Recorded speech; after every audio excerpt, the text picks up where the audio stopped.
টাইপেরই আর কি জুস বলতে পারেন। মানে এটা একটু গরম পানির ভিতর দিয়ে একটু লেবু দিয়ে আর কি এটা ডায়েটেরও হয়ে যাবে। তারপর হচ্ছে গ্যাসের সমস্যা থাকলে সেটাও কিন্তু বেশ ভালো হয়ে যাবে। তো এটা আজকে একটু এই ধরনের কিছু করলাম, কারণ অনেক দিন ধরে ভাজা পোড়া খেতে খেতে বা গ্যাসের সমস্যা থাকে বা শরীরেও কিন্তু অনেক রকমের মুখে ব্রণ ওঠে। তো এই জুসটা কিন্তু বেশ উপকার, যদি পুদিনা পাতা দিয়ে আদা দিয়ে এটা খুব সুন্দরভাবে একটু কিছুক্ষণ রেখে দেওয়া যায়, একটু ঠান্ডা ঠান্ডা যখন হয়ে আসবে না চায়ের মতো, খেতে কিন্তু বেশ ভালো।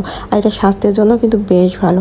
আর আজকে একটু ভর্তা করব, শোল মাছের ভর্তা। তো এখানে একটু পেঁয়াজ আর ঝাল নিয়ে নিলাম, একদম খুব মজা করে মাখায় একদম ইফতার টাইমে কিন্তু খেতে ভীষণ ভালো লাগবে। আসলে প্রতিদিন তো একরকম খাওয়া যায় না, তাই না? মাঝে মাঝে কিন্তু একটু আলাদা ভিন্ন খাবার খেতে কিন্তু ভীষণ ভালো লাগে। আর ভর্তা কথা কী বলবো, এটা তো মানে সবসময় ভালো লাগে, আমার কাছে তো ভালো লাগে। তো এটা সেটা করার পর আমি এখানে গোসলটাও করে নিলাম, আর আমার চুলটা দেখছিলাম কেমন একটু হলো।